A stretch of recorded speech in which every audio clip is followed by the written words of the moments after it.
Habits are the foundation of any profession that you choose. And if you want to be a professional fighter and you want to take this shit seriously, then there is definitely some habits that you need to be on top of. And we're going to go through those today. What is going on, guys? It's Dylan the Machete here, professional Muay Thai fighter out of Bangtan Muay Thai and MMA. And we're going to be going over the 10 habits that make you a better professional fighter. So these are habits that I think everyone should definitely implement into their life and their careers, because success is built upon habits. Everything that you do every single day, it is all going to add up, and you're either going to succeed because of your habits or you're going to fail because of your habits. So without further ado, we're going to get into number one, which is probably the most obvious one: training every day. So this doesn't mean going 7 days a week, fucking 52 weeks of the year. Obviously you need rest days and you need to be able to rest your mind, but at least training 5 to 6 days a week, multiple times a day, and then having a rest day. That is what you need to be doing. Some people that I know out here don't even take rest days. I kind of take rest days whenever I need them. Sometimes I'll train Sunday. If I'm too tired on a Sunday, then I won't train. So training every day, making sure that your training is intentional, that you got your training scheduled out, which is a whole nother habit, I guess you could say. But making sure that you're training consistently every day, that you're showing up, that you're listening to your coaches, you're practicing techniques, and you're just getting better every single day. Your body's getting stronger every day, and you're getting better at your fight sport every single day. Whether that is Muay Thai, MMA, Jiu-Jitsu, whatever you want to do, making sure that you are on top of your training. Number two, we're going to be saying watching fights. So everyone watches fights. Like, this is kind of a bit of an obvious habit where it's like, well, duh, like I do watch fights, but how do you watch the fights? Are you specifically intentionally watching a fight to figure out what the person is doing to set up what they're doing? For example, Brad Riddell out here at Bangtan Muay Thai and MMA, he told me to go watch Sam A because of the way Sam A throws his left hand. So the way Sam A throws his left hand, he always has the option of throwing a kick or a knee or an elbow afterwards, and it's the way he throws it. So I went and I watched a lot of Sam A's fights, and I made sure that I really focused on, okay, how does he throw his left hand when he lands it versus when he misses? Is there a difference in that? And then Michael, he got me to go watch Lam Nam Molek, and he also got me to go watch Ritawera. So I watched a lot of those guys because of the way they set up their left kick, how they are very defensive with their left side and then also land the left kick. So you got to be intentionally watching fights, and you got to have a purpose and a reason behind why you're watching those fights. And sometimes you can just chuck fights on for fun, and you can just kind of see what people are working, and then you can be like, okay, well, today in sparring, I'm going to try that and see if it works for me. And sometimes it's going to work, sometimes it's not going to work. Maybe you'll see someone that has a really good right hook. You try the right hook and it's not landing for you. So you can say to yourself, okay, I don't really want to be doing that. But then you find someone that does a really good double jab leg kick and it's working for you. And then you can say to yourself, right, I'm adding that to my game. So number two, we are talking about watching fights. It doesn't have to be daily. It can be a few times a week, but just keeping in the habit of watching fights intentionally.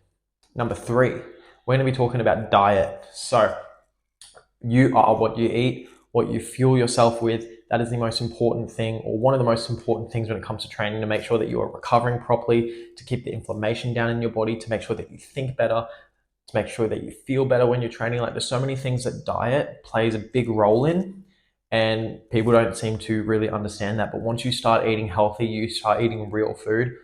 And even when you go back to eating bad food, like, you come back to eating the good food and you realize how good it actually is for your body, and that your body actually uses these nutrients to fuel your training and to recover optimally. So you don't have to be as obsessive with food as I am. I track all my calories and like all my macros and stuff. And the reason I do this is just because weight cutting, like, it makes life easier to like know exactly what's going in my body and what I can remove and what I can keep in when I track my calories all the time. I only really check my calories now like within 3 weeks of a fight, because I do stay pretty close to weight most of the time.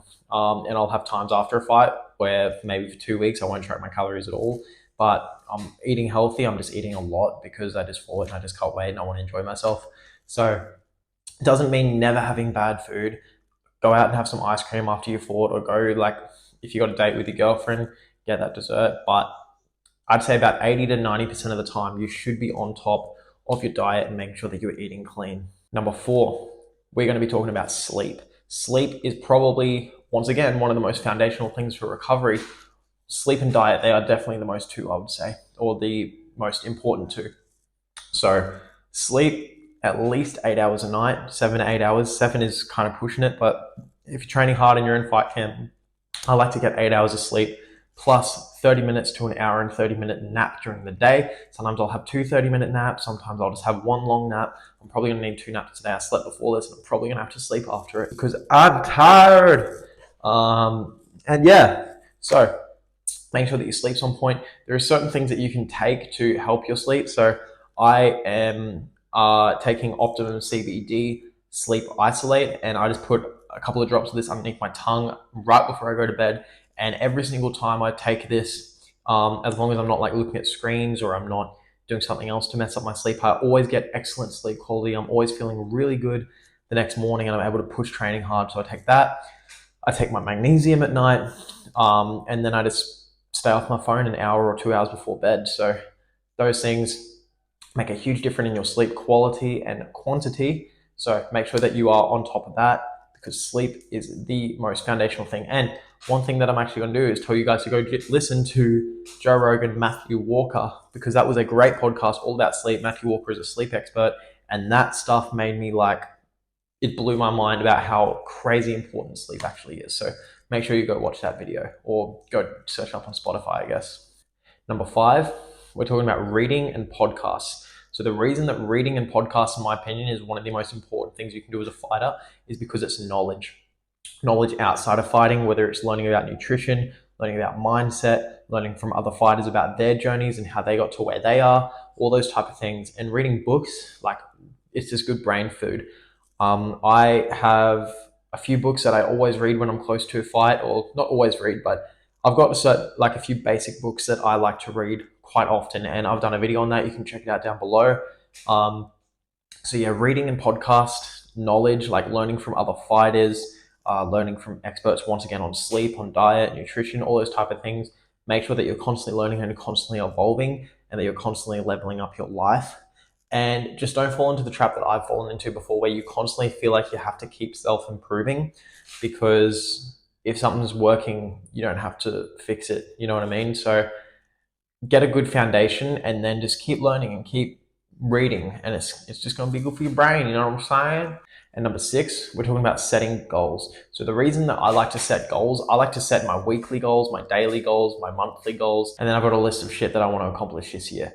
Now, the reason I do that is because it helps me break down each of the steps. Now, it's not so detailed to where I'm stuck in a rigid plan, but it's just like, okay, well, what were my goals today? My goals was to do my run, do my training, do some grappling afterwards, and my goal was to get some good sleep after that, and my goal was to be sitting here filming this video right now.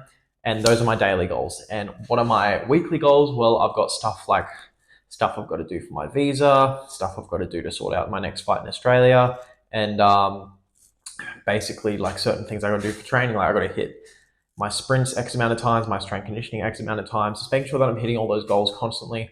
And then my monthly goal, obviously, win my fight on May 25th in Australia. And yeah, so those are kind of the goals that I kind of set for myself. And it just kind of helps you keep on track. And if you've got like a yearly goal, or you've got like a 3-year goal or a 5-year goal, like this is just going to kind of help you keep on track, especially when you don't want to do the thing that you know is going to get there. It's just good to have it written down and be like, well, I've got to hit this goal, so I'm not going to be a pussy. I'm going to go do that thing that I don't want to do. Number 7 is keep improving and keep evolving. Now, this sounds really fucking obvious, but it's not quite as simple as just going to the gym and showing up and training. You know, once again, we go back to watching fights and trying the things in the fights and really analyzing them. We go back to, you know, trying things in sparring that you see in fights, or listening to podcasts, or all those type of things. So just keep improving, keep evolving. It's a really basic habit, but it's very easy to kind of get a few wins under your belt and then get very comfortable and not improve as much. So make sure that you guys are constantly learning, constantly evolving, and constantly improving. Number 8, we're going to be talking about staying positive. And this is something that can be very hard to do it sometimes. You know, early this year, I had a bad knee injury that kept me out of training for a few weeks. And then I had to slowly build up before I could fight. I was meant to fight in January, didn't end up fighting until March. And you're going to go through a lot of stuff like that in your fight career, whether it's, you know, injury related. You might, you know, have fights keep pulling out. You might not be able to find fights. Like, there's a lot of things that can happen in this sport. but you just got to stay positive, and you got to realize that it's all happening for a greater purpose and that everything is working out as it should work out. You got to make sure that you can control the variables that you can control. You're not going to sit there and act like a little bit of a pussy and just complain about everything. You know what you need to do. You got to take the steps. If you don't know what you need to do, speak to your coach or speak to someone that you trust, but keep positive, keep moving forward, and set your goals and make sure that you keep moving forward and we're not staying in place. We are always moving forward and we only control the variables that we can control. We do not worry about the things that we cannot control. Number 9, we're talking about seeking out new trainers, new coaches, new training partners, and ask them a lot of questions. So this is why Bang Tao is such an amazing gym. We've got multiple coaches, we've got multiple training partners, and if you're here, you're getting rounds in with all these different people. And say, for example, if someone's like, if you're tall and you're fighting a shorter guy or sparring a shorter guy and they're getting in and they're landing a lot of leg kicks on you, ask them how they're doing it and how you can keep them away. If you're clinching someone and they're super strong, ask them how they're super strong, like whether it's a certain exercise that they're doing or whether it's just a certain lock that they got, it's like a certain squeeze that they got. I've learned a lot just by asking people questions, and it's definitely something that you should do a lot. Especially in my younger years, I would ask questions about fucking everything, and these days I'm still doing it. You know, I'm still asking questions.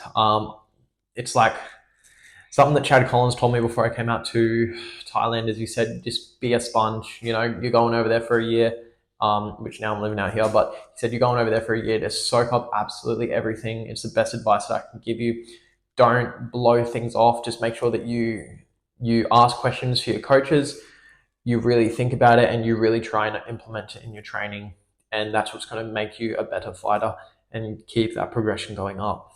Number 10 is enjoying the process and rest when you need it. So enjoying the process, we decided to become professional fighters because this is what we love. You know, we're not out here, you know, struggling every day, you know, worrying about money, training like to the point where our bodies are being broken down. We're not doing all that because we hate this. We're doing this because we love this. And it's very easy to get into the string of the grind and not enjoy it as much. That's why I haven't really been uploading as many YouTube videos as much, because my brain needed a rest, mate. And yeah, now I'm here and I'm back filming because I'm enjoying the process, mate. So you also need to learn to rest when needed. You know, sometimes you just need to take a night off training. Like say if your body's really sore and really tired and your pad rounds or your bag work rounds are feeling longer than they should, maybe your body needs a night off, or maybe you need to, you know, take the weekend off or whatever you need to do. But make sure that you're enjoying the process, because we didn't get into this because we hate it. So make sure that you're enjoying the process and make sure that you're resting when you need it. Those two things are going to take you a long way, even though they seem very simple.